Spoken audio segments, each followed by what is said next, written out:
ஜெய் சத்குரு.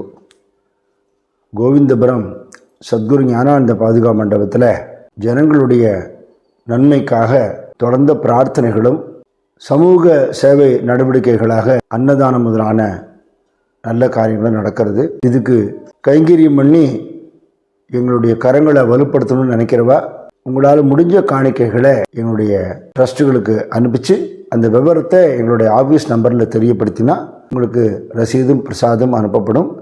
எல்லாருடைய ஒத்துழைப்பையும் நான் வேண்டி கேட்டுக்கிறேன். சதாசிவ சமாரம்பாம் சங்கராச்சாரிய மத்தியமாம் அஸ்மதாச்சாரிய பர்யந்தாம் வந்தே குரு பரம்பராம். மந்தஸ்மிதமுகாம்போஜம் மகனீய குணார்ணவம் மதுராபாஷிணம் சாந்தம் சர்வபூததயாபரம் பக்தவாத்சல்யஜலதிம் பரமானந்த விக்கிரகம் ஞானானந்தம் பிரபன்னோஸ்மி நிர்மலஞான சித்தையே.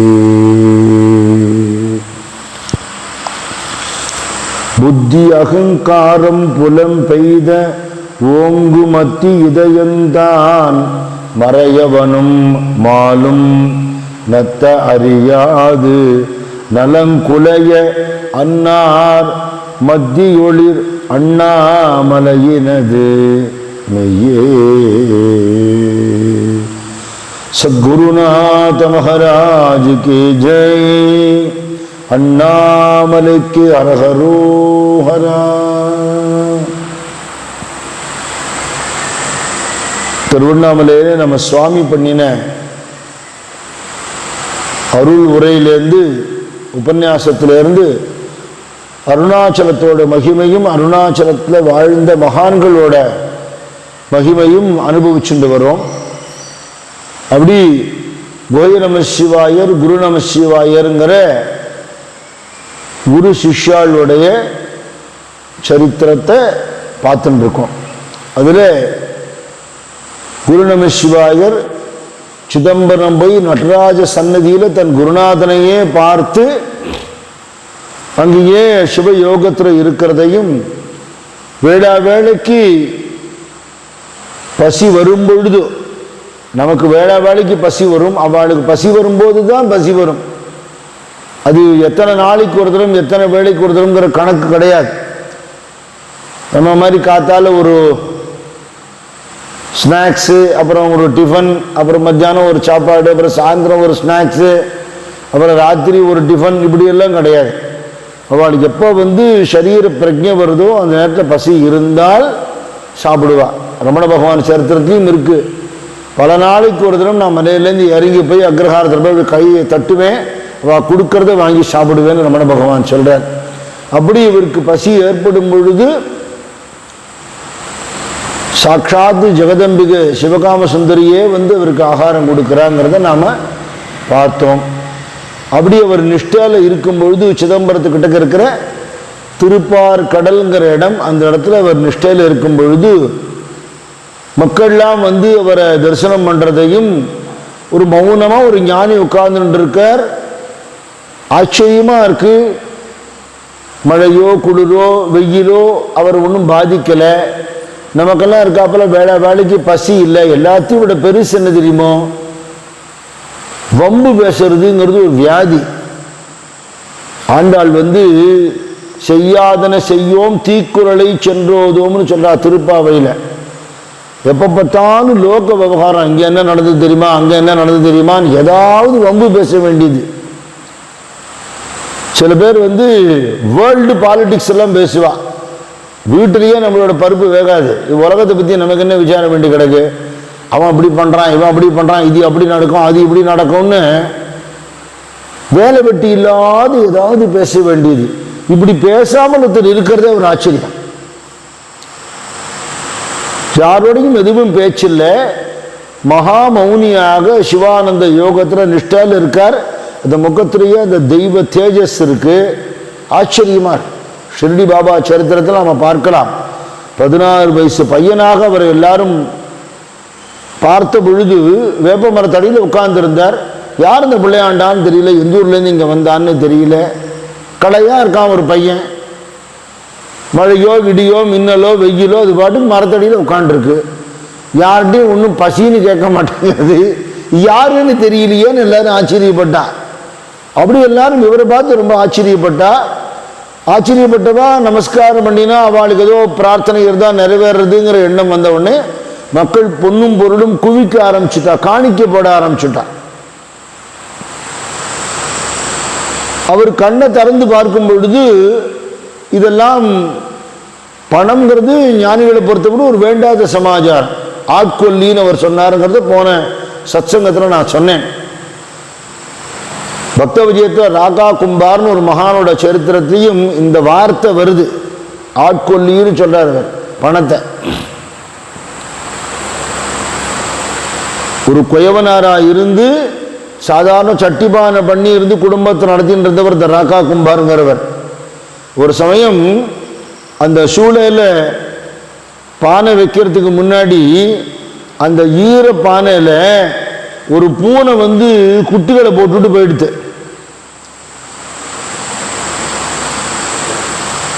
இவர் வந்து கவனிக்காம எல்லா பானையும் அடுக்கும்போது அதையும் சேர்த்து வச்சு அடுக்கி சூழலை வச்சு பூசிவிட்டார், நெருப்பு வச்சுட்டார். அந்த தாய் பூனை எங்கேயோ ஆகாரத்துக்காக போயிருந்திருக்கு போல் இருக்கு. திருப்பி வந்து பார்க்கும்போது அதுகள் குட்டி வச்சிருக்கிற அந்த பானை அதில் இருக்கு தெரிஞ்சு கத்துன்னு கத்துறது. அது என்ன மனுஷா மாதிரி பேசவா தெரியும்? அட பாவி, என் குழந்தைகள் உள்ள வச்சுக்கிட்டே கத்த தெரியுமோ? தெரியாது. மேலே விழுந்து பிராண்டறதுக்கு வருது, கத்துறது, அலறது, நெருப்பை சுற்றி வருது, நெருப்பில் விழறதுக்கு போகிறது. நெருப்பில் விழுந்து பூனை செத்து போயிட்ட போகிறதுன்னு அவர் பூனையை விரட்டுறார். அது புரியல.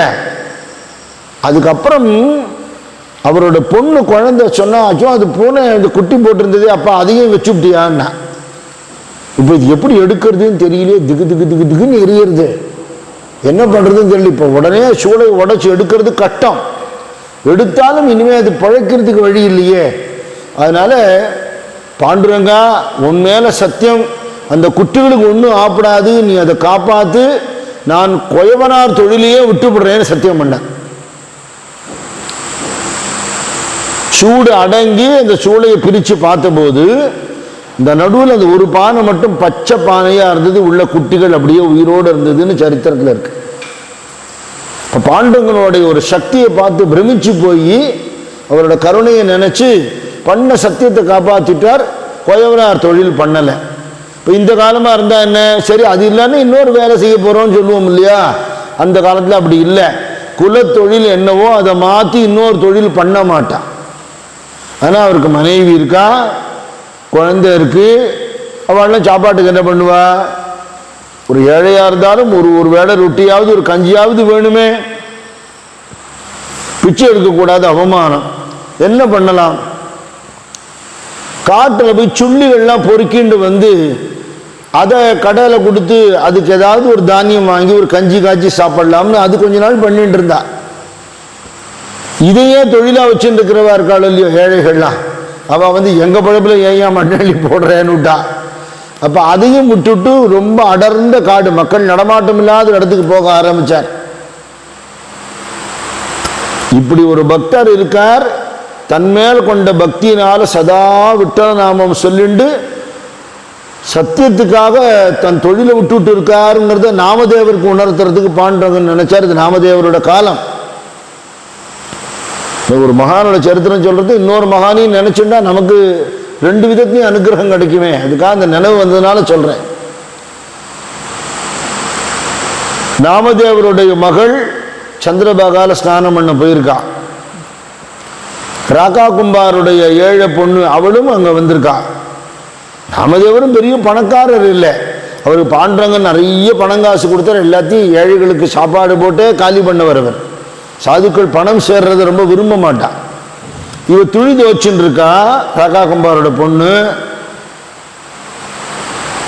குளிச்சுட்டு ஸ்நானம் பண்ணிட்டு வஸ்திரத்தை ஒரு பக்கமாக வச்சுட்டு ஸ்நானம் பண்ணிட்டு வரா. நாமதேவர் பொண்ணு அப்போ அங்கே வரா. அவள் துணி துவைக்கிறா. துணி துவைக்கும் போது அந்த தண்ணி குளிச்சுன்னு இருக்கிற பொண்ணு மேலே பட்டுடுத்து. அப்போ அவள் என்ன சொன்னா, துணி துவைச்சிட்டு குளிக்கிறது எல்லாரும் பண்ணுறது தான், நான் கூட துணி துவைச்சிட்டு தான் குளித்தேன். மேலே தெரிக்கிறது கொஞ்சம் தள்ளி போய் தோயின்னு சொன்னான்.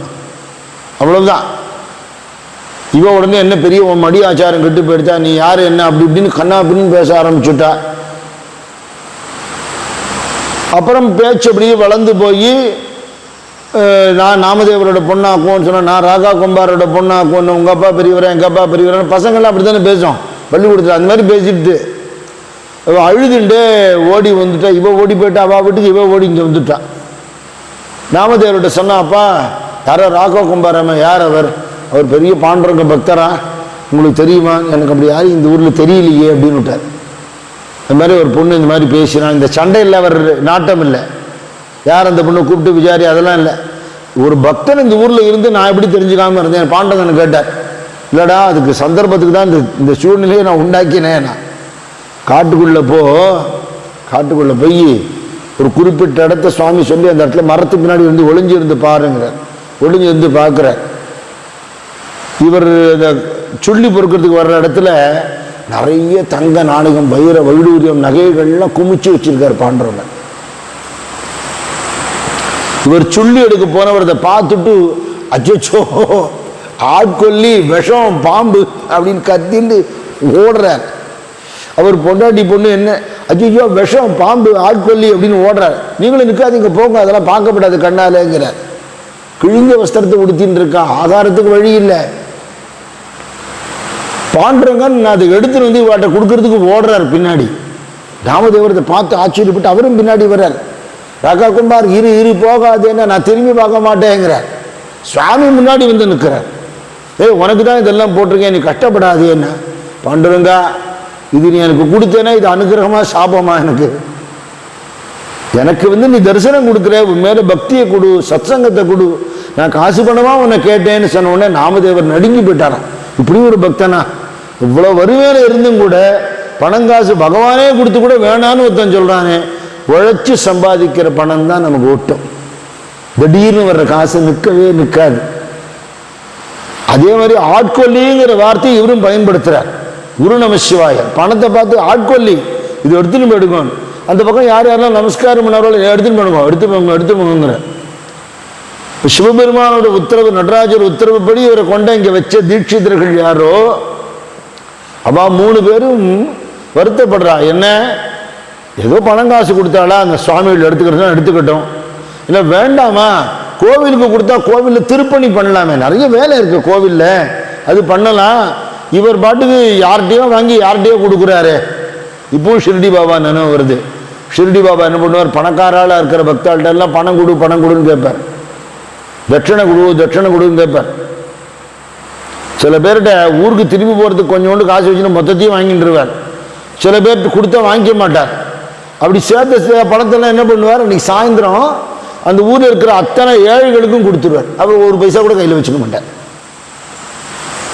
ஊருணி நீர் நிறைந்தற்றே உலகவாம் பேரறிவாளன் திருன்னு சாதுக்கள்கிட்ட பணம் வந்தால் அது மக்களுக்கு தானே போய் சேரும், அவளுக்கு ஒன்றும் எடுத்துக்க மாட்டாவா. அப்படி கொடுத்து விடுறாரு. சுவாமி கோவிலுக்கு வரலாமேன்னு நினைக்கிறா. அவர்கிட்ட கேட்டுட்ட உடனே அவர் நான் நடராஜ பெருமான் சபாநாயகர் உத்தரவுனால இங்கே உட்கார்ந்துட்டு இருக்கேன், திருப்பி அவர் உத்தரவு பண்ணாதான் நான் வேற எங்கேயும் போக முடியுமே தவிர நீங்க சொன்னேன்னு கோவிலுக்குள்ள வர முடியாதுங்கிற.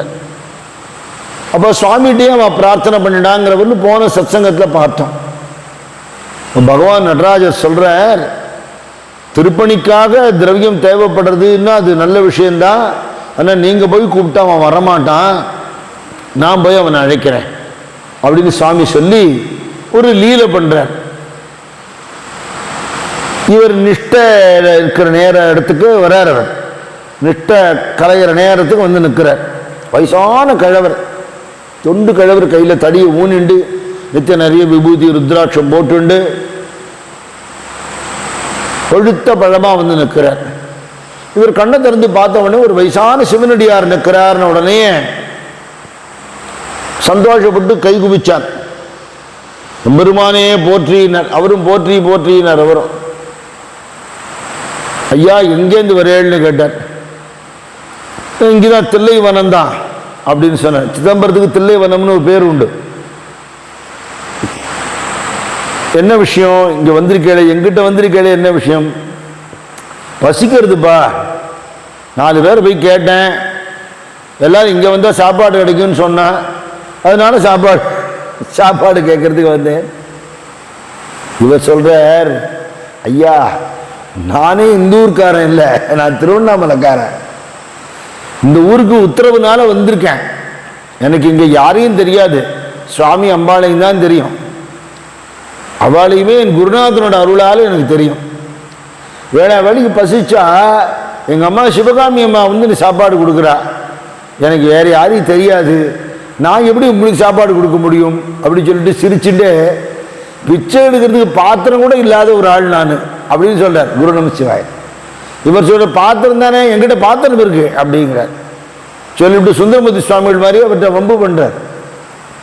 கையில் பாத்திரம் இல்லை அந்த கிழவர்கிட்ட, என்கிட்ட பாத்திரம் இருக்கு அப்படின்னு சொல்லிட்டு தலையிலோட கை வச்சு இப்படி நீட்டினாராம். ஒரு பாத்திரம் வந்துடுத்து. சரித்திரத்தை எழுதுறவா சொல்றா, தலையில இருக்கிற சந்திரனை பாத்திரமாக்கினாருங்க. சுவாமி என்ன பண்ண மாட்டார், சித்தர்கள் எல்லாமே விளையாட்டு விளையாடுறா, சித்து விளையாட்டு விளையாடுறா, சிவபெருமான் என்ன பண்ண மாட்டார், அப்படி நீட்டினார். சரி வந்து கேட்கிறார், ஒரு கிழவர் பாத்திரத்தை நீட்டிட்டு பசிங்கிறார்.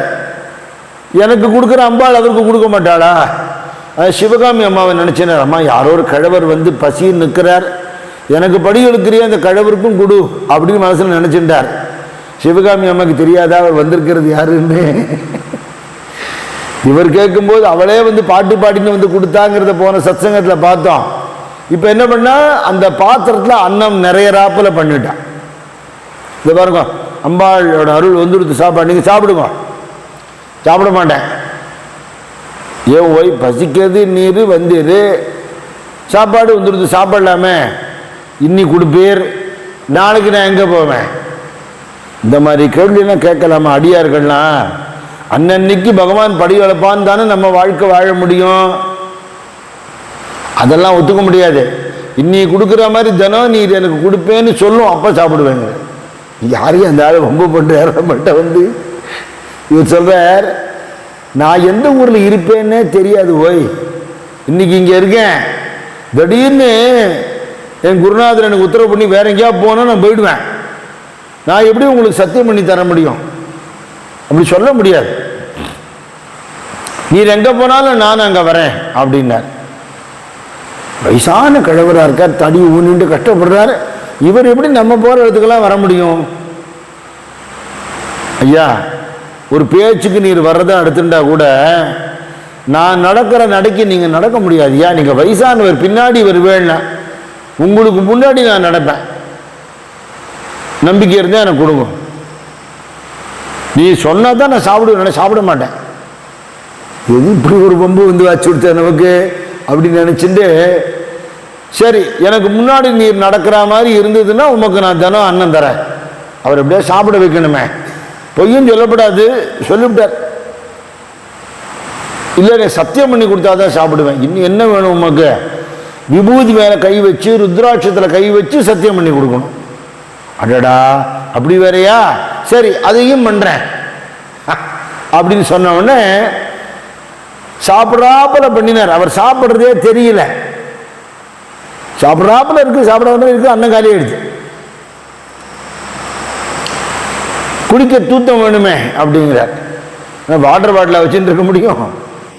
அவர் சொன்னார், இந்த திருப்பார்கடல் தீர்த்தம் இருக்கே அதே நான் தான் குடிக்கிறேன், இந்த தீர்த்தம் தான் எனக்கு, அதனால நீங்கள் அதை சாப்பிடலாம். உடனே ஒரு போய் தீர்த்தம் சாப்பிட்றாப்புல போய் மறைஞ்சு போயிட்டார். விசித்திரமாக இருக்கு அவரோட நடவடிக்கை எல்லாம். நேர தீட்சிதர்கள்ட்ட போனார்.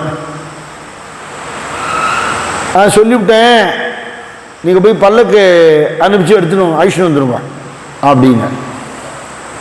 இவன் அங்கேருந்து வந்து பல்லக்கு எடுத்துன்னு வந்தா. நான் பல்லக்கில் ஏற மாட்டேனே, உங்களுக்கு தெரியாதா? நான் நடந்து தான் வருவேன்.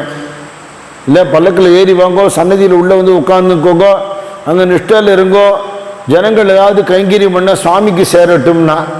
ஏற்கனவே நீங்கள் ஒரு தினம் கேட்டேன், நான் வரமாட்டேன்னு சொல்லிட்டேனே, திருப்பியும் அதையே கேட்குறேளே அப்படின்னார். சரி இவர் தெரியாத மாதிரி கேட்குறாரோ என்னமோன்னு தெரியல. சுவாமி ஒரு வயசான ஒரு ரூபத்தில் வந்து உங்கள்கிட்ட சாப்பாடு கேட்டாரா அப்படின்ன உடனே, ஆஹா இது அவரோட வேலை தானா அப்படின்னு புரிஞ்சு கொடுத்து அப்போ எனக்கு தினம் சாப்பாடு போடுன்னு சுவாமி சொல்றதோடைய அர்த்தம் என்ன? எனக்கு நித்திய நிவேதனத்துக்கு நீ நிதி ஏற்பாடு பண்ணுன்னு அர்த்தம்.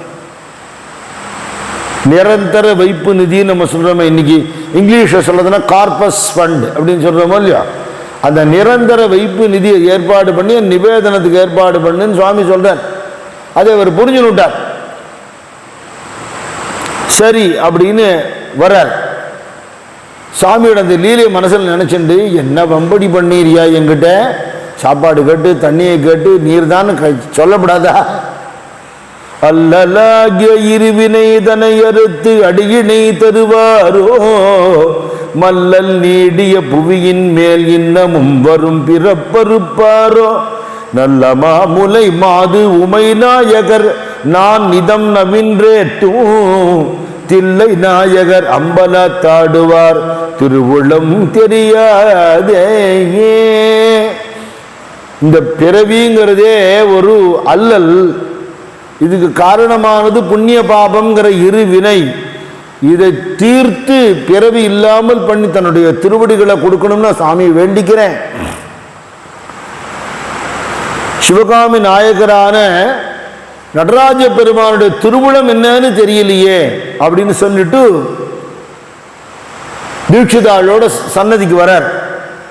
ஜங்கமராய் அம்பலவர் தாமே எழுந்தருளி இங்கு எமக்கு பிச்சை இடுவென்ன, அங்கு அமுது திட்டமுடன் நமக்கு நீ தினமுமே சர்வ கட்டளை உண்டாக்கு என்றார் கான். சன்னதிக்கு வந்து அப்படி சிவபக்தராக வந்து எனக்கு பிச்சை கேட்டேளே, அதுக்கு என்ன அர்த்தம் அப்படின்னு இவர் கேட்க, சர்வ ஜனத்துக்கும் சௌக்கியமாக உண்டாக்க முடியாத சர்வஜன கட்டளை ஒன்று ஏற்பாடு பண்ணு அப்படின்னா ஃபண்டுன்னு அர்த்தம். கார்பஸ் ஃபண்டு ஒன்று ஏற்பாடு பண்ணுன்னு நடராஜர் சொல்றார் இவருக்கு. அப்போ இவர் சொன்னார், சரி ஏற்பாடு பண்ணலாம், நான் போய் யார்கிட்ட போய் காசு கேட்க முடியும், அதனால நீங்களே முதல் டொனேஷன் கொடுத்து ஆரம்பிச்சு வைங்க அப்படின்னு அவர் எங்கிட்ட விளையாடுறாரு. நான் ஏன் அவர்கிட்ட விளையாடக்கூடாது, என்னை இதெல்லாம் பண்ணுன்னு சொல்ற சுவாமி, நீங்களே பணம் கொடுங்க அப்படி சுவாமியை கேட்குறாப்புல. சபாநாயகர் கொடுத்தா அது நடக்கும் அப்படின்னு சொன்ன உடனே அவர்கிட்ட ஒரு தட்டு கேட்டார். தீட்சிதாள் ஒரு தட்டு கொண்டு கொடுத்தா, அந்த தாம்பாளத்தை கையில் ஏந்திண்டு, காதலுடன் சர்வ கட்டளையாய் உன்னுடைய பாதமலர் பூஜை பண்ணவே ஓது குருவாயனை ஆண்டு கொண்டவனே பிச்சை தருவாய் சிதம்பரநாதா. என் குருநாதனாக எனக்கு தரிசனம் கொடுத்த சிதம்பரம் நடராஜ சுவாமி, என் மேலே எவ்வளவு அன்பு இருந்தா, உங்களுக்கு எத்தனையோ கோட்டீஸ்வரால் பக்தாள் இருக்கா, ராஜாக்கள் சக்கரவர்த்திகள்லாம் இருக்கா, பண்ணுன்னு செய்யறதுக்கு காத்துன்னு இருக்கா. ஒரு கையில் காசு இல்லாத ஒரு பரதேசி என்னை போய் பார்த்து இதை பண்ணுன்னு நீங்கள் சொல்கிறீங்களே, அது உங்களோட அன்பு கட்டளை, அதுக்கு நீங்களே எனக்கு பிச்சை இடுங்கோ அப்படின்னு கேட்க, எல்லாரும் பார்க்குமாறு ஒரு தங்க காசு அதில் விழுந்தது. அத்தனை பேர் ஆச்சரியமாக பார்க்குறா. வெட்ட வழியிலேருந்து தங்க காசு விழருது. உடனே எல்லா மக்களுமே அவளால் முடிஞ்சதெல்லாம் கொடுத்தா. நடராஜரே கொடுத்துட்டார். யாருக்கு? பொதுமக்களுக்கு நல்லது பண்ணுறதுக்கு தானே, நம்மளே கொடுப்போமே அப்படின்னு எல்லாரும் கொடுக்க ஆரம்பித்து நிறைய பணம் சேர்ந்தது. உடனே என்ன பண்ணார், இதுக்கு தானே நம்மளை கூட்டின்னு வந்தா அந்த தீட்சிதாள்னா, இதை வச்சு கோவில் திருப்பணி பண்ணுவா, அன்னதானம் பண்ணுவா, உற்சவங்கள் பண்ணுவா, நல்லது தானே, இந்தாங்கோ அப்படின்னு அவள்கிட்ட கொடுத்துட்டு நகர பார்க்குறார். இவரால் நகர முடியல. என்னது என்னமோ தடுக்கிறதே அப்படின்னு கண்ணை மூடி பார்க்குறார். பகவான் இன்னொரு விளையாட்டு விளையாடுறதுன்னு தீர்மானம் பண்ணார். அதனால் இவர் என்ன பண்ணார், தீட்சிதாளை பார்த்து, சரி சுவாமி நர்த்தனம் ஆடுறாரு, அவர் திருவடியில் பாத சிலம்பு கலீர் கலீரன்னு பாடியிருக்காள, அந்த பாத தங்க சிலம்பு அவருக்கு போட்டிருக்கா திருவடி. அதெல்லாம் நாங்கள் பார்த்ததில்லை, இப்போ ஏதோ நகையெல்லாம் இருக்கு. பதஞ்சலி வியாக்கிரபாதருக்கு அவர் அந்த மாதிரி போட்டுண்டு நர்த்தனம் ஆடினான்னு கேள்விப்பட்டிருக்கோம். எங்கள் காலத்துலலாம் அது நாங்கள் பார்க்கல. இல்லை இப்போ பண்ணி போடணுமோ இல்லையோ அப்படின்னார். பண்ணி போடலாம், தப்பு இல்லை. யாராவது இந்த ஊரில் நல்ல பொற்கொள்ளர்கள் இருக்காளே வர சொல்லுங்க. வரவழிச்சா இது மாதிரி சுவாமியோட திருவடிக்கு நல்ல ஸ்வர்ணத்தில் அருமையான ஜம்முன்னு பண்ணி போடணும் திருவடி. பாத அணி பண்ணி போடணும். பண்ணலாமே, எவ்வளவு ஆகும்? 50,000 பொண்ணு ஆகும்னா. அப்படியா? இப்போ எவ்வளவு வசூலாகிருக்குன்னு பார்த்தா கிட்டத்தட்ட வந்துடுத்தோம். அப்படியே தீட்சிதாள்கிட்ட வாங்கி பொற்கொள்கிட்ட கொடுத்துட்டாரு. இவாளுக்கு என்னமோ மாதிரி ஆயிடுச்சு. என்னடா அது, ஏதோ நல்ல காரியத்துக்கு வசூல் பண்ணி கொடுத்தாரே, நம்ம ஏதோ சில திருப்பணிகள் நினச்சின்னு இருக்கோம். அதுக்கு இல்லாமல் இவர் பாட்டுக்கு காலில் போட்டுக்கிறதுக்கு கொடுக்குறேன், பாத அணிக்கு கொடுக்குறேங்கிறாரு. இப்போ இது என்ன ஒரு அவசரமா அப்படின்னு அவளுக்கு தோன்றுறது. அப்போ அவள் அதை அப்படியே சொல்லாமல் அதை போட்டுட்டு அவர் ஆடினார், பதஞ்சலி வியாக்கிரபாதருக்கு ஆடினார்னு சொல்லுவா. இப்போ நம்ம என்ன பண்ணி போட்டால் அவர் ஆடிட போறாரா அப்படின்னு ஒரு வார்த்தை கேட்டுவிட்டா. இந்த அவநம்பிக்கையில் கேட்டான்னு அர்த்தம் இல்லை. இந்த ஃபண்டை வேற ஏதாவது ஒரு காரியத்துக்கு பண்ணலாம்னு நம்ம நினச்சிட்டு இருக்கும்போது இவர் இப்படி பண்ணுறாரு அப்படின்னு நினைக்கும் போது இவர் பதில் சொல்லலை. அந்த பொற்கொள்ளரை பார்த்து கேட்டார், எத்தனை நாளில் பண்ணுவேள் இந்த பாத அணிகலன்? 40 நாள் ஆகும். சரி அப்படி 40 நாளில் பண்ணி கொண்டுட்டா. இதை பாதத்தில் சாத்துங்கோ, போட்டால் ஆடுவாரான்னு கேட்டாலும் அன்னைக்கு அவர் ஆடினா நீங்கள் பார்ப்பேடா அப்படின்னு கேட்டார். அப்படி எல்லாரும் பார்த்துட முடியுமா அந்த நடனத்தை? இல்லையா? யாராடினார் இனி யாராடுவார், அம்பலவாணல் சிதம்பரநாதனை போல் யாராடினார் இனி யார் ஆடுவார். அப்படி யாரும் நினைச்சு பார்க்க முடியாத ஒரு நடனமாச்சு அவரோட நடனம். மீன்விழி சிவகாமி தன்னை மறந்து, சிவகாமி அம்மாவே இவரோட நடனத்தை பார்த்து மோகிச்சு போயிட்டாளாம். மெல்லடி தூக்கியே புன்னகையுடன் நடனம் யாராடினார் இனி யார் ஆடுவார். சாமி ஆடுறதை பார்த்து, அம்பாள் ஆடுறதை பார்த்தோன்னா பூத்த கணங்கள்லாம் ஆடுறது. பூத்த கணங்கள் புன்னகையுடனாட பொற்பதுமை பாவையர் பங்கிசைத்தே பாட. பூத்த கணங்கள் ஆடுறது, அப்சர ஸ்திரீகள்லாம் பாட்டு பாடுறா. மாதவன் மனம் குளிர மங்கை ஒரு பாகனாய். பக்கத்தில் கோவிந்தராஜ பெருமாள் இருக்கார் இல்லையா, சுவாமி அப்படியே ஒரே ஆனந்தங்களோட டான்ஸை பார்த்த உடனே மாதவன் மனம் குளிர மங்கை ஒரு பாகனாய் பொற்சிலம்போலிக்கவே சிச்சபையில் நடனம் பொற்சிலம்போலிக்கவே சிச்சபையில் நடனம் யாராடினார் இனி யார் ஆடுவார். அம்பலவாணன் சிதம்பரநாதனை போல் யாராடினார் இனி யார் ஆடுவார். ஆக ஆடினா நாங்களாம் பார்க்குறோம், எத்தனை ஜென்மால புண்ணியம் பண்ணியிருக்கணும், இந்த நடனம் கிடைக்குமா அப்படிங்கிறா. அது எப்படி சொன்னான்னா, ஒருவேளை ஆடிடுவாரான்னு அப்படின்னா நம்மளாம் பார்த்துட முடியுமான்னா, இவாள்லாம் பார்க்கணும்னு குருநம சிவாயர் சங்கல்பம் பண்ணிட்டார். பகவான் பிரத்யக்ஷமாகி ஆடுறார், நடராஜமூர்த்தி ஆடுறார். அன்னைக்கு பதஞ்சலியும் வியாக்கிரபாதரும் பார்த்து அந்த நடனம் கண்ணு முன்னாடி பகவான் சுழண்டு சுழண்டு சிரிச்சுண்டு ஆடுறார். சாமி வந்துட்டார்னு உடனே பொதுவாக சில இடத்துல நீங்கள் பார்க்கலாம், கற்பூர ஆர்த்தி காட்டுறது எல்லாரும் விழுந்து நமஸ்காரம் பண்ணுவா தெரியுமா. சுவாமி நேரம் வந்துட்டார்னா, ஒரு மகான் வந்தாலே நம்ம நமஸ்காரம் பண்ணுறோம். பரமேஸ்வரன் வந்துட்டார்னு எல்லாரும் விழுந்து நமஸ்காரம் பண்ணுறா. அவள் நமஸ்காரம் பண்ணிட்டு அப்படியே பார்க்குறாளாம். ஏதோ ஒரு செகண்ட் அப்படி ஆடிட்டு மறைஞ்சிட போறாருன்னு அவர் ஆடிட்டே இருக்க, நிற்கவே இல்லை. நடராஜர் நடனம்ங்கிறது நில்லாத நடனம். அப்படி ஆடும் பொழுது வாழலாம் அப்படி பிரமிச்சு போய் பார்க்குறா.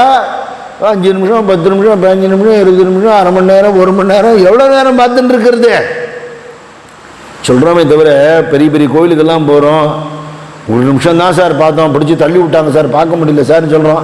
பண்டரிபுரமோ திருப்பதியோ உடுப்பி எல்லாம் உள்ள கொண்டு போய் நிற்க வச்சுட்டா எவ்வளவு நேரம் நம்மளால பார்க்க முடியும்? நீங்க எப்ப நீங்க விரும்புறோ அப்ப வெளியில வந்தா போறோம்னு சொல்லிட்டா வச்சுக்கோங்களேன். திருப்பதியிலேயே கர்ப்ப கிரகத்திலேயே ஸ்ரீரங்கத்திலேயே எவ்வளவு நேரம் நிற்க முடியும்? அவ்வளவுதான். ஒரு 2.5 மணி நேரம் 3 மணி நேரம் சினிமா பார்க்குற அளவுக்கு சன்னிதியில் நின்றுட முடியுமா? அவ்வளோ பாக்கியம் நமக்கு இருக்கா? ஒரு கிரிக்கெட் மேட்ச் பார்க்குற அளவுக்கு எவ்வளவு டைம் ஸ்பெண்ட் பண்ணுறோம், அந்த அளவுக்கு சன்னிதானத்தை நிற்க முடியுமா? பகவானோட அந்த தரிசனத்தை தாங்க முடியுமா நம்மளால? முடியாது. பிரத்யட்சமா நடராஜரே வந்து ஆடும் பொழுது ஆடுவாரோன்னு கேட்டாள் இல்லையோ, நிறுத்தினா பொருள் ஆயிடுதான். ஆடிண்டே இருக்கார். உடம்பெல்லாம் நடுங்கிறது அப்படியே அந்த ஜோதியை பார்த்து. இன்னைக்கு ஜோதியை நினைக்க வேண்டிய நாள், அண்ணாமலை ஜோதியோடைய நாள். மூலாதாரத்திலேருந்து சகசிராரம் வரல இருக்கிற ஒரு ஆதாரங்கள்லையும் ஞான யோகத்தினால ஜோதியை ஏற்றி மேலும் சிரசு உச்சியில ஜோதி வடிவமா இறைவனை வழிபடுற அந்த நிலைதான் அந்த கிரி மேலே தெரியக்கூடிய அந்த ஜோதி இல்லையா? அந்த முருகனாரோட பாட்டு நான் சத்சங்கத்தோட ஆரம்பத்தில் சொன்னேன். புத்தி அகங்காரம் புலம் பெய்த ஓங்கு மத்தி இதயந்தான் மறையவனும் மாலும் நத்த அறியாது நலங்குலைய அன்னார் மத்தி ஒளி அண்ணாமலையினது மெய்யே. புத்தி அகங்காரம் இது ரெண்டுத்தினாலையும் ஆத்ம தத்துவத்தை உணர முடியாது. புத்தினா நிறைய படிச்சுட்டேன், நிறைய விஷயம் தெரியுங்கிற ஒரு அலட்டல், ஒரு திமிரு, பணங்காசு நிறைய இருக்கு, பதவி இருக்குங்கிற அகங்காரம், இது ரெண்டுத்தையும் அடக்கினால் ஒழிய பகவானை உணர முடியாது. இதுக்கு ஒரு பிரதிநிதியாகத்தான் கல்வியுடைய அதிபதியான சரஸ்வதி ஆத்துக்காரரான பிரம்மதேவனையும் மகாலட்சுமி ஆத்துக்காரன பெருமாளையும் ஒரு உருவகமாக காட்டியிருக்க. அதாவது கல்வியினாலேயோ செல்வத்தினாலேயோ இறைவனை உணர முடியாது. மத்திய இதயத்தில் இருக்கக்கூடிய வேதத்துக்கு அப்பாற்பட்ட வேதாந்தத்துக்கும் சாரமாக இருக்கக்கூடிய அந்த அண்ணாமலை அப்படிங்கிறது, அந்த அருணாச்சலம்ங்கிறது நம்மளுடைய அகம் தத்துவமே அப்படிங்கிற அந்த உணர்வை உணர்விக்கக்கூடிய தினம்தான் இன்னைக்கு. ஜோதி வழிபாடு பண்ணக்கூடிய தினம்தான் இன்னைக்கு. இன்னைக்கு தினத்தில் இன்னொரு விசேஷம் கூட, அண்ணாமலை புராணம்னு எடுத்தினாலே அருணாச்சலேஸ்வரர், பரமேஸ்வரன், மகாவிஷ்ணு, பிரம்மா 3 பேரும் பண்ணின லீலை. எல்லாரும் 3 பேரும் ஒன்று தான், 3 கிடையாது, ஒன்று தான். அவள் பண்ணின லீலை நமக்கு ஒரு பாடம் கற்பிக்கிறதுக்காக. இந்த சிவன் பெரியவரா, விஷ்ணு பெரியவரா, பிரம்மா பெரியவரான்னு அச்சுப்பிச்சு மாதிரி பட்டிமன்றம் பண்ணப்படாது. 3ஆ இருக்கிற ஒன்று தான். இதே மும்மூர்த்திகளுமா இருக்கிற ஸ்வரூபம் தான் தத்தாத்திரேயர். அவரோட ஜெயந்தியும் இன்னைக்கு. பிரம்மா விஷ்ணு மகேஸ்வர ஸ்வரூபமான தத்தாத்திரேயரோட அவதார தினம், அத்ரி அனுசூயாக்கு புத்திரனா பிறந்த தினம். இப்படி ஜோதி வடிவமான நடராஜர் ஆடிக்கொண்டே இருக்க இந்த தீட்சிதர்கள்லாம் விதிர்த்து போய் கங்கையில் போய் குளிச்சுட்டு வாங்குவோன்னு ஐயா வாழ்கிட்ட சொன்னா இல்லையா? திருவிஷனூரில் இருக்கிறவாள்லாம் கணத்திலே கங்கை பொங்கி ஊரெல்லாம் கங்கையா பெருகின உடனே ஐயாவாள் கங்கையை திருப்பி உள்ளே போய் சொல்லுங்கன்னு கேட்ட மாதிரி இவன் நடராஜனை நிறுத்த சொல்லுங்க. அழிண்டே இருக்கார், நிறுத்த சொல்லுங்கன்னா. ஆட சொல்கிறது யாரு, நிறுத்த சொல்கிறது யாருன்னு அவர் எதிர்கேள்வி கேட்டார். நாங்கள் தான் தெரியாமல் சொல்லிட்டோம், உங்களை பற்றியும் தெரிஞ்சுக்கல, அவரை பற்றியும் தெரிஞ்சுக்கல. நீங்கள் ஆடுன்னா அவர் நேரம் வந்து ஆடுவாருங்கிறத நாங்கள் தெரிஞ்சுக்கல. நடராஜரோட நடனத்தை மணிக்கணக்காக பார்க்குற அளவுக்கு அவ்வளவு தபஸ் எங்களுக்கு இல்லை. எங்கள் கண்ணு எங்கள் உடம்பெல்லாம் அந்த ஒளியை தாங்க முடியாமல் தவிக்கிறது. தயவு பண்ணி நிறுத்த சொல்லுங்கன்னு சொல்ல, பெருமானே துக்கிய கால் நோகாதோ துட்டன் முயலகன் மேல் ஊன்றிய கால் சலியாதோ. முயலகன் மேலே காலை வச்சுட்டு கால் அப்படி ஆட்டி ஆட்டி பண்ணுறாளே, கால் வலிக்காதா, கொஞ்சம் ரெஸ்ட் எடுத்துக்கும், அவள் அதெல்லாம் முடியலையா அப்படின்னு சொன்ன உடனே நிறுத்தணும் இல்லையா? அவர் நம்மகிட்ட விஷமம் பண்ணுறார். இன்னும் வேகமாக ஆடுறார் சுவாமி. நீ என்ன நிறுத்துறது, ஆடுனா ஆடுறது, நானும் நீ வச்ச ஆளா அப்படின்னு அவர். அதுக்கப்புறம் சுவாமியுடைய திருவுளம் புரிஞ்சுது. சுவாமியை சாதாரணமாக சுவாமியோ சுவாமியுடைய அடியார்களையோ ஜஸ்ட் லைக் தட் அப்படி நினைக்கப்படாது, நினைக்கவும் முடியாது. அவளால் என்னவும் பண்ண முடியும். பகவான் வாழ்க்கை கட்டுப்பட்டு இருக்கான்ங்கிறதுனால திரும்பியும் அவர் பிரார்த்தனை பண்ணிக்கொள்ள நடனத்தை சுவாமி நிறுத்தினார், மறைஞ்சு போயிட்டார். அந்த 3000 பேரும் இவர் யாரோ ஒரு வெளியூர்லேருந்து வந்திருக்காரு, ஒரு பண்டார பரதேசி, சாதாரணமாக நினச்சுன்னுட்டோம். ஒரு பெரிய ஆளு, சுவாமியே ஆட்டுவிக்கிற அளவுக்கு இவருக்கு தபஸ் இருக்கு அப்படின்னு தெரிஞ்சுண்டு அவர்கிட்ட வந்தனங்களை சமர்ப்பிச்சுண்டா. கோவிலுக்கு இந்த மாதிரி தர்ம காரியங்கள் நிறைய நடக்கிறதுக்கு நீங்க பொருள் நிதியும் கொடுக்கணும், அருள் நிதியும் கொடுக்கணும்னு அவர் வேண்டிண்டா. அவளுக்குள்ள பேசிக்கிறத சொன்னாலாம், இவர் சித்தி அடைகிற அன்னைக்கு, பரிபூர்ணமாகிற அன்னைக்கு ஒரு மனுஷன் உடம்பு விடுறாப்புல இல்லாதபடிக்கு லிங்காகாரமாக மாறுற பட்சத்துக்கு நாம் எல்லாருமே அவருக்கு பூஜை பண்ணலாம்னு சொன்னாலாம். பொதுவா ஒரு உலக வழக்கத்தை சொல்லுவா, ஒருத்தன் ஏழையா பணக்காரனாங்கிறத அவன் பிறக்கிற போது நடக்கிற வைபவத்திலையும் தெரிஞ்சுக்கலாம். குழந்தை பிறந்ததுலாம் ஒரு ஏழை வீட்டில் எப்படி இருக்கும் செலிப்ரேஷன், ஒரு பணக்கார வீட்டில் எப்படி இருக்கும்னு தெரிஞ்சுக்கலாம். ஒருத்தன் நல்லவனா கெட்டவனாங்கிறத அவன் போனதுக்கு அப்புறம் ஊரில் என்ன பேசிக்கிறாங்கிறத வச்சு தெரிஞ்சுக்கலாம் இல்லையா? நல்லவன் மாதிரி நடிக்கலாம், ஊர் நம்மளை பற்றி என்ன பேசுங்கிறது தெரியும் இல்லையா? எல்லாருக்கும் உண்மை தெரியுமே. ஒருத்தர் மகாத்மாவா இல்லையாங்கிறது அவர் வாழற வாழ்க்கையிலையும் அவர் திருமேனி அடங்கும் போது நடக்கிற சம்பவங்களை வச்சு தெரிஞ்சுக்கலாம். பட்டினத்தார் நம்ம ஊரில் போதேந்திர சுவாமிகள் லீலை பண்ண மாதிரி மெட்ராஸ் திருப்பத்தியூர் சமுத்திரக்கரை ஓரம் மண்ணை தோண்டு சொல்லி உள்ளே ஒளிஞ்சுப்பார். அப்புறம் திடீர்னு அந்த இடத்துலேருந்து வருவார். தாத்தா அங்கே வந்துட்டாரா, பசங்கள்லாம் அங்கே ஓடும், அங்கே பெரிய குழியாக தோண்டி அங்கே உள்ளே உட்காந்துப்பார், அவங்க மூடிப்பார். இன்னொரு இடத்துல வருவார். இப்படி பண்ணி ஒரு இடத்துல மறைஞ்சு விட்டார், உள்ளுக்குள்ளேருந்து வரல. அப்புறம் அந்த இடத்துலேருந்து லிங்கமாக வெளிப்பட்டார்னு சொல்லப்படுறது. அவருடைய சரீரமே லிங்கமாக போய் அங்கே திருப்பத்தியூரில் இன்றைக்கும் அவருடைய அதிர்ஷ்டானம் இருக்குது. கடற்கரை ஓரமாக அங்கே போய் உட்காண்டாலே அப்படி ஒரு அமைதி, ஒரு சாநித்தியம் இருக்கும், நாம் உணரலாம். அப்பேற்பட்ட கோட்டீஸ்வரராக இருந்து எல்லாத்தையும் உதறிட்டு சிவபெருமான் அருளால் கிளம்பினவர். குபேரனே பட்டினத்தாராக வந்தார்னு ஒரு சரித்திரம் சொல்லும்.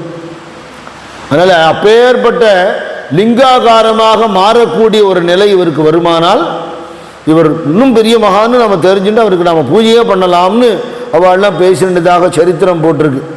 அதுக்கப்புறம் இவா வேண்டி கேட்டுட்டான்னுட்டு நிறைய அடியார்களுக்கு தம்பிரான்கள் அப்படின்னு அவளுக்கு பட்டம் கொடுத்து தகுதி உள்ள நல்ல சிவனடியார்களுக்கு பல்லக்கு விருதெல்லாம் ஏற்பாடு பண்ணி அவா மூலமாக நடராஜருடைய திருக்கோவிலுக்கு திருப்பணி நடக்கவும் அன்னம் பாலிக்கும் தில்லை சிற்றம்பலம்னு எப்போ பார்த்தாலும் அடியார்களுக்கு சாப்பாடு போட்டுட்டே இருக்கிற இடம். இன்னைக்கு போனாலும் சிதம்பரத்தை பார்க்கலாம். சிதம்பரம் திருவண்ணாமலை எல்லாம் பசின்னு ஒருத்தன் அங்கே கஷ்டப்படவே முடியாது. அந்த ஊரில் அன்னம் பாலிச்சுட்டே இருப்பா, எங்கே போனாலும் ஆகாரம் கிடச்சுட்டே இருக்கும். அதுக்கு நிரந்தர கட்டளை எல்லாம் ஏற்பாடு பண்ணுறதுக்கு இவாளெல்லாம் ஊர் ஊராக 72 பேர் அனுப்பிச்சு குருநம சிவாய தானுமே கிளம்பி வெவ்வேறு ஊருக்கு தீர்த்த யாத்திரை எல்லாம் போய் எல்லா இடத்துலையும் போய் சிதம்பரத்தோட பெருமையை சொல்லி நடராஜ பெருமானோட திருக்கோவில்களில் நடக்கிற திருப்பணிகளை பற்றி எல்லாம் சொல்லி அவள் கொடுக்குற திரவியங்கள்லாம் கொண்டு இங்கே சேர்ப்பித்தார்னு சொல்லப்படுறது. இவரோட சக்தியினால எளிய மக்கள் கூட அவளால் முடிஞ்சது கொடுத்தாலும். மகாபிரிவா சொல்லுவார், கோடீஸ்வரன் 1 லட்சம் ரூபாய் கொடுத்துருவான், அது பெரிய விஷயம் இல்லை. அன்னாடம் கூலி வேலை செய்கிறவன் 1 ரூபாய் கொடுத்தா அது வஸ்தியும் வர. இந்த பணம் இருக்கிறவன் என்ன பண்ணணும், பணமும் கொடுத்துட்டு உடம்பாலையும் உழைக்கணும் வரான். இந்த ஏழையால் உடம்பால் உழைக்க முடியும், உடம்பால் உழைச்சிட்டு 1 ரூபாய் காசாவது கொடுக்கணும் வரான். எல்லாருடைய திரவியமும் அதில் சேரணும்னு சொல்லுவாரான். எந்த ஒரு திருப்பணி ஆரம்பித்தாலும் மொத்தமாக ஒரே ஒரு ஆள் கொடுத்துட்றேன்னு சொன்னால் வாங்கிக்காதீங்கவும் வரான். அந்த புண்ணியம் எல்லாருக்கும் போனோம். அவாவா சின்னதாக என்ன முடியுமோ கொடுக்கட்டும். அப்படி நிறைய எளியவர்கள்லாம் கொண்டு வந்து கொடுத்தா, நிறைய செல்வர்கள்லாம் கொண்டு வந்து கொடுத்தா, குறுநில மன்னர்கள்லாம் கொடுத்தா, கிராமங்கள்லாம் எழுதி வச்சா, எல்லாத்தையும் நடராஜர் பேருக்கு எழுதி வாங்கிட்டார். தனக்குன்னு எதுவுமே வச்சுக்கிற, எத்தனை காசு பணம் நகை வந்தாலும் எதையும் தனக்கு வச்சுக்கவே இல்லை. குருநாதனுடைய தொண்டு, குருநாதன் சொல்லி நடராஜர்கிட்ட வந்தோம், நடராஜராக குருநாதே தரிசனம் கொடுத்தார். அவருடைய அருளானைப்படி இருக்கோங்கிற எண்ணத்தோட குருபக்தியும் சிவபக்தியும் பண்ணி கொண்டு நிறைய நிதி சேர்த்து கொடுத்தாராம்.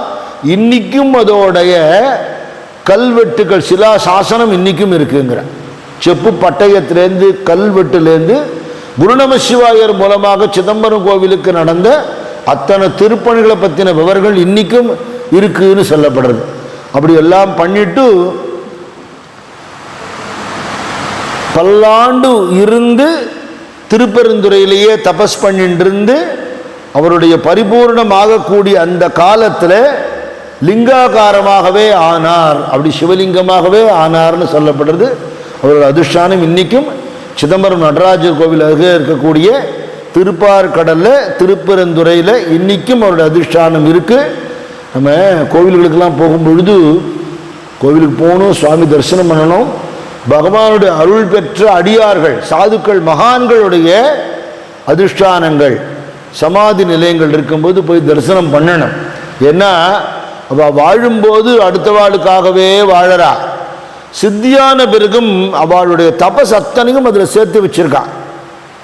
அவள் எதையும் காசு பணமும் கொண்டு போல, அவள் புண்ணியத்தையும் அவள் எடுத்துகிட்டு போக போகிறது இல்லை. அவள் அது கூட வேணாம். ஏன்னா புண்ணியம் இருந்தால் சொர்க்கம் தான் கிடைக்கும். புண்ணியமும் இல்லாமல் பாபமும் இல்லாமல் இருக்கிற நிலையில் தான் பகவான் சரணம் கிடைக்கும். இப்போ அவள் பண்ணின அத்தனை பூஜை, அத்தனை நிஷ்டை, அத்தனை ஜபம், அத்தனை தபஸ் இதெல்லாம் எங்கே போகும்னு கேட்டால் அவள் அதிஷ்டானத்தில் ஃபண்டு மாதிரி டெபாசிட் ஆகியிருக்கும். யாரெல்லாம் போய் இங்கே பிரதட்சணம் பண்ணுறாளோ, நமஸ்காரம் பண்ணுறாளோ, போதேந்திர சுவாமி அதிஷ்டானத்துக்கு போய் பிரதட்சணம் பண்ணால் அவருடைய தபஸ்லேருந்து நமக்கு ஒரு பிரசாதம் அவர் கொடுப்பார். அர்ச்சனை பண்ணுறவர் நமக்கு விபூதி கொடுக்குறார், பழம் கொடுக்குறார், கண்ணுக்கு நேரம் பார்க்குறோம். ஜெகத்குருவே உள்ளேருந்து அனுகிரகம் பண்ணுவார். அதனால் மகான்களுடைய இடத்துக்கு போகும்போது அந்த குருவுடைய கிருபை நமக்கு கிடைக்குங்கிற அந்த வாய்ப்பை நாம் இழக்காமல் எல்லா இடத்துக்கு போனாலும் கோவிலுக்கு போகிற அதே நோக்கத்தோட அதிஷ்டானங்களையும் போய் தரிசனம் பண்ணிக்கணும். அப்படி குருநம சிவாயர் சரித்திரமும் பூர்த்தியாக நாம் இதில் பார்த்தோம். அவர் நிறைய பாடல்கள் எழுதியிருக்கார். நடராஜர் மேலேயும் எழுதியிருக்கார், அண்ணாமலையார் மேலேயும் நிறைய எழுதியிருக்கார். அதில் அண்ணாமலை வெண்பாங்கிறது ரொம்ப பிரசித்தமானது. இந்த சரித்திரம் ஆரம்பிக்கிறதுக்கு முன்னாடி ஒரு 2-3 மாதத்துக்கு முன்னாடி சத்சங்கத்தில் அதோடைய ஒரு 2 செய்யுள் நான் சொன்ன மாதிரி எனக்கு நினைவு. இன்னைக்கு கார்த்திகை தீபத்தனைக்கு அதை நினைக்கிறது இன்னும் விசேஷங்கிறதுனால, ஆதி நடம் மாடுமலை அன்றிருவர் தேடுமலை ஜோதிமலை ஜோதிமதி ஆடரவம் சூடுமலை நீதி தழைக்கும் மலை ஞான தபோதனரை வாவென்றழைக்கும் மலை அண்ணாமலை. பரமேஸ்வரன் ஆதியான சிவபெருமான் அவருடைய லீலை ஆடின இடம் அன்று இருவர் தேடும் மலை. பிரம்மதேவனும் மகாவிஷ்ணுவும் தேடக்கூடிய மலை, ஜோதி வடிவமான மலை, ஆடுகின்ற அரவத்த சர்ப்பத்தை உடுத்தி கொண்ட சிவபெருமானுடைய மலை, நீதி தழைக்கும் மலை. ரொம்ப அழகான வார்த்தை. என்ன ஞான தபோதனரை வாவென்றழைக்கும் மலை அண்ணாமலை. இதுதான் எல்லா இடத்துலையும் சொல்லக்கூடிய வார்த்தை. ரமண பகவானும் அதை சொல்றார். ஒரு மேக்னெட்டு காந்தத்தினால ஆன மலைங்கிறார். அந்த மலை இழுக்கிறது, எந்தெந்த ஊர்லேயோ இருக்கிற யார் யாரையோ இழுக்கிறது. எங்கோ திருச்சுழியில் பிறந்து மதுரையில் இருந்த வெங்கட்ராமன்கிற பையனை இழுத்துது, ரமண மகர்ஷியா மாத்தித்த இல்லையா. எங்கோ மேங்களூர் கிட்ட பிறந்திருந்த விட்டல் ராவ்ங்கிறவர் இழுத்துது, பப்பா ராமதாஸ் சுவாமியா மாத்தித்து. எங்கோ கங்கை கரையில் பீகார் கிட்டக்க நர்தராங்கிற கிராமத்தில் பிறந்த யோகிராம் சூரத்குமார் சுவாமி இழுத்துது.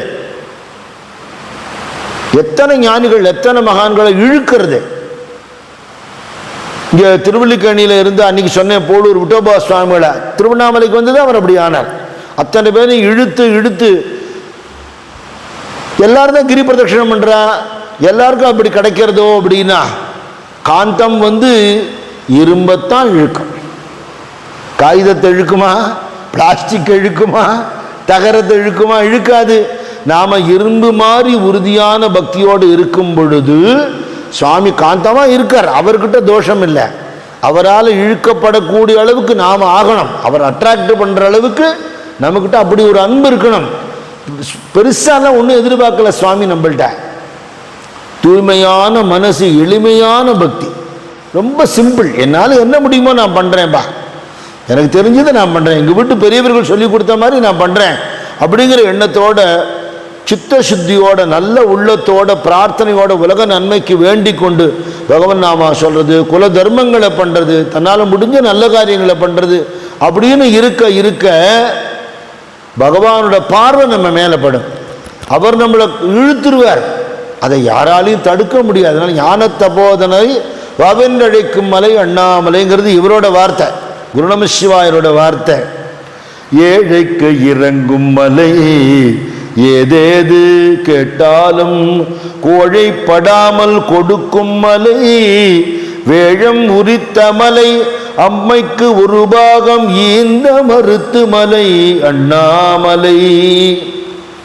பகவானே எனக்கு நீதான் செல்வம், எனக்கு ஒன்றை தவிர எதுவும் வேணான்னு சர்வசங்க பரித்தியாகம் பண்ணிட்டு யார் வராளோ அவ என்ன கேட்டாலும் கேட்டதை கொடுக்கிற ஒரு கருணை கற்பக மலை. பரமேஸ்வரனே கஜாசுரனுடைய தோலை உரிச்சாருங்கனால வேழம் உரித்த மலை, கஜசம்ஹார மூர்த்தின்னு சுவாமிக்கு ஒரு பேர் உண்டு. அம்மைக்கு ஒரு பாகம் ஈந்த மலை, அம்பாள் கிரி பிரதட்சணம் பண்ணி அவர் உடம்புல ஒரு பாகம் கேட்டு அர்த்தநாரியா ஆனது அந்த ஊரில் தான். அதனால அம்பாளே கிரி பிரதட்சணம் பண்ணியிருக்கா. மலை சுத்துறதுன்னு சாதாரண மக்கள் கிரிவலம்னு சொல்லுவா. வருஷத்துல ஒரு நாள் சுவாமியே தன்னை தானே சுற்றி வர்றாருங்க. உற்சவமூர்த்தியான அண்ணாமலையார சுத்துறார். ரமண பகவான் சொல்றார், லாஜிக்குங்கிற ஒரு விஷயத்தை அண்ணண்ட வச்சிருங்க. இப்படியெல்லாம் நடக்குமா நடக்காதான்னு எல்லாத்தையும் புத்தியை வச்சு ஆராய்ச்சி பண்ண முடியாது. ஆனால் மலை சுத்தினா நல்லது நடக்கும். அது நீங்க நினைக்கிற சின்ன விஷயங்கள்லேருந்து ஆத்ம ஞானம் வரையில்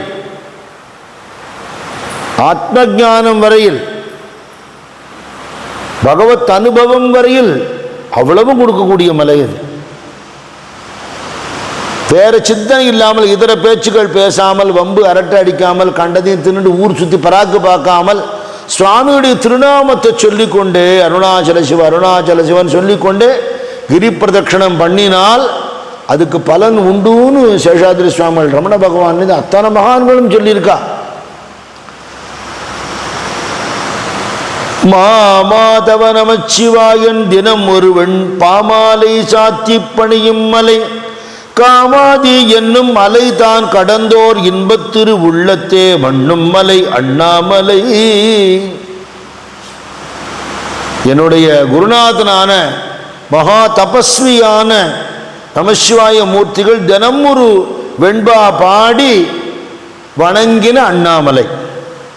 இது என்ன பண்ணும்னா, என்னைக்கோ மன்மதன சிவபெருமான் எரிச்சார்னு புராணத்தில் இருக்கிற விஷயம் இல்லை. இன்னைக்கும் சிவபெருமான்ட்ட பக்தி இருந்தால் உன் மனசில் இருக்கிற கெட்ட எண்ணங்கள் எரிந்து போகுங்கிற, எரிஞ்சு போயிடும். ஒரு பக்தர் சாரதா தேவிகிட்ட சொன்னார், அம்மா உங்கள்கிட்ட போய் மந்திர ஜபம் வாங்கிட்டு இருக்கேன், ஆனால் மனசு கண்டதையும் நினைக்கிறதும்மா, எனக்கே அசிங்கமாக இருக்கு, என்னால் நிறுத்த முடியல, அதனால் என் மந்திரத்தை நீங்களே வச்சுக்கோங்க, நான் இனிமேல் ஜபிக்கிறேன், நான் இனிமேல் உங்கள் சிஷ்யன் உங்கள் பிள்ளைன்னு சொல்லிக்கிறதுக்கு எனக்கு தகுதி இல்லை. அம்மா சொல்கிறா, அப்படி அதைரியப்படாதப்பா, கெட்ட எண்ணம் வந்தால் பயந்து ஓடக்கூடாது, எதிர்த்து நில்லுங்கிறா.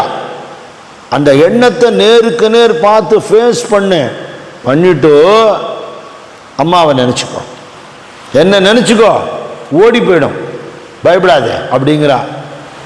அப்படியே பண்ணி ரொம்ப பெரிய ஆத்ம ஞானியாக போயிட்டார் அவர்னு அவரை பற்றி சொல்லப்படுது. அதனால இயற்கை வெளியில் கெட்ட காற்று வரக்கூடாது, அழுக்கு மேலே படக்கூடாது அப்படின்னு சொல்ல முடியாது. நல்லதும் இருக்கும் கெட்டதும் இருக்கு, அதான் உலகம். அதில் நல்லது மட்டுமே நம்ம அனுபவிக்க முடியாது, கெட்டதையும் அனுபவிக்க நேரும் பொழுது பகவத் பக்தினால நாமத்தினால அதை கடந்து போகிறதுங்கிற வழியை வாழ நம்ம கற்றுக் கொடுக்குறா. அப்படி காமாதி என்னும் மலை தான் கடந்தோர் இன்பத் திருவுளத்தே மண்ணும் மலை அண்ணாமலை. ஞான குருநாதன் நம சிவாயன் கருணை ஆன பரனாகி எனை ஆண்ட மலை, வானவர்கள் போற்றுமலை, தீவினையேன் புந்தி கவலையெல்லாம் மாற்றுமலை அண்ணாமலை. ஞான குருநாதனான என் நமசிவாய மூர்த்திகள் நடமாடக்கூடிய சிவபெருமானாக இருந்து என்னை ஆட்கொண்ட மலை இந்த அண்ணாமலை. வானவர்கள்லாம் போற்றக்கூடிய மலை. இந்த தீபம் ஏற்றுற நேரத்தில் பார்த்தீங்கன்னா ஒரு மேக மண்டலம் விட்டுருக்கும். தேவர்கள் பூஜை பண்ணிட்டு நம்ம பூஜை பண்ணணும்னு சொல்லுவா முறை. அப்படி 33 கோடி தேவதைகளும் அந்த அருணாச்சலேஸ்வரரை பூஜை பண்றா. எவ்வளவு கவலைகள், கஷ்டங்கள், பாபங்கள் இருந்தா கூட மனமாற ஒரு க்ஷணம் நினைச்சு அருணாச்சலேஸ்வரா, அருணாச்சலேஸ்வரா, அண்ணாமலையே அப்படின்னு நினைச்சுட்டா நம்மளுடைய கவலையெல்லாம் ஓடி போயிடும். அதனால்தான் நினைத்தால் முக்தி அளிக்கும் திருவண்ணாமலை. நீ அஷ்டோத்திரம் சொல்லு, சகஸ்ரநாமம் சொல்லு அப்படின்லாம் சொல்லலை. முடிஞ்சா நீ எல்லாம் பண்ணு. இருக்கிற இடத்துலேருந்து நினைச்சாலே, அண்ணாமலை கரகரோகரான்னு நினைச்சாலே போதும், உடனே அனுக்கிரகம். அப்பேற்பட்ட அண்ணாமலை 100 பாட்டுக்கு மேலே இருக்கு. நான் அதெல்லாம் இப்போ சொல்லலை, செலக்டடாக 1-2 பாட்டு மட்டும். என்ன இன்னைக்கு நினைக்கணும் விசேஷங்கிறதுனால. அஞ்செழுத்தாய் வேதமாய் ஆகமமாய் நின்றமலை, விஞ்செழுத்தாய் ஒன்றாய் விளங்கும் மலை, நெஞ்சகத்தே தைத்தமலை, நாயேனை தன் அடியார் கூட்டத்தில் வைத்தமலை அண்ணாமலை. வேதமா இருக்கிற மலை, வேத சாரமான பஞ்சாட்சரமா இருக்கிற மலை, ஆகமமா இருக்கிற மலை, எல்லாத்துக்கும் அப்பாற்பட்ட பிரணவமா இருக்கிற மலை, நெஞ்சகத்தை தைத்தமலை. என் நெஞ்சத்துல அவரை வச்சு தைச்சுன்னுட்டேன், இனிமே பிரிக்க முடியாது. என்ன மாதிரி ஒரு சாதாரண மாணவன் கூட தன்னை நாயேன்னு சொல்ற. நாயேனை தன் அடியார் கூட்டத்தில் வைத்தமலை அண்ணாமலை. பக்தி குலையாமல் இருக்கணும்னா ஒரே ஒரு வழிதான், எப்பவும் அடியார்கள் தொடர்பு விடவே கூடாது. அடியார்கள் சத்சங்கத்தை விடாமல் இருந்து நல்லவர்கள் தொடர்பு இருக்க இருக்க இருக்க தீவினை நம்மளை அண்டாவதுபடிக்கு காப்பாற்றிக்கலாம். அப்படி சத்சங்கத்தினாலே நமக்கு குரு கிருபை கிடைக்கும். குரு கிருபையினாலே பக்தி ஞான வைராக்கியம் உண்டாகும். ஆனால் பக்தி இருந்தோ இல்லாமலோ சத்சங்கம் அவசியம் வேணும். அடியார்களோடு இருக்கணும், அடியார்களை கண்டு வணங்கணும், அடியார்களுக்கு நம்மளால் முடிஞ்ச தொண்டுகள் சேவைகள் பண்ணணும்னு சொல்லியிருக்க. அப்படி இருந்து நினைத்து பார்க்க முடியாத உயர்ந்த நிலையை அடைந்த மகா குருபக்தரான சிவபக்தரான குருநம சிவாயர் சரித்திரத்தை நாம் அனுபவித்தோம். அடுத்ததாக ஈசான்ய ஞான தேசிகரை பற்றி நம்ம சுவாமி சொல்றார். அது அடுத்த சத்சங்கத்தை அனுபவிக்கலாம். இன்றைக்கும் கிரி பிரதட்சணம் பண்ணும் பொழுது ஈசான்ய திக்கில் லிங்கம் இருக்கு. 8 திக்குக்கு 8 லிங்கம் இருக்கு இல்லையா? அந்த லிங்கத்துக்கிட்டக்க ஈசான்ய மடம்னு இருக்கு. அந்த மடத்தை ஸ்தாபித்தவர் யாரோ அவர் ஈசான்ய ஞான தேசிகர் அப்படின்னு சொல்லிட்டு ஒரு இன்னைக்கு சுமார் ஒரு 250 வருஷத்துக்கு முன்னாடி இருந்த ஒரு பெரிய மகாத்மா. அவருடைய பேரையும் நம்ம சத்குரு ஞானானந்த பகவான் தன்னோட உபன்யாசத்தில் சொல்கிறார். அதனால் அவர் அந்த இடத்துல பிற்பாடு மடம் ஏற்பட்டு அவரோட அதிஷ்டானம் இன்னைக்கு இருக்குது. இன்றைக்கும் அங்கே சமாதி இருக்குது. அங்கே ரமண பகவான் சேஷாதிரி சுவாமி எல்லாமே வந்திருக்கா அந்த இடத்துக்கு. ரொம்ப மகிமை வாய்ந்த இடம். திருவண்ணாமலைக்கு போனால் நம்ம இந்த இடமெல்லாம் பார்க்கணும். அதனால் அந்த மகானோட சரித்திரமும் அவருக்கு எப்படி ஈஸ்வர கிருபை கிடைச்சதுங்கிறதையும் அவர் பக்தாளுக்கு எப்படி அனுகிரகம் பண்ணினாருங்கிறதையும் சுருக்கமாக அடுத்த சத்சங்கத்தை நாம் அனுபவிக்கலாம். சத்குருநாத் மகாராஜ் கி ஜெய். ஞானானந்தா ஞானானந்தா சத்குரு ஞானானந்தா. ஞானானந்தா ஞானானந்தா சத்குரு ஞானானந்தா. ஞானானந்தா ஞானானந்தா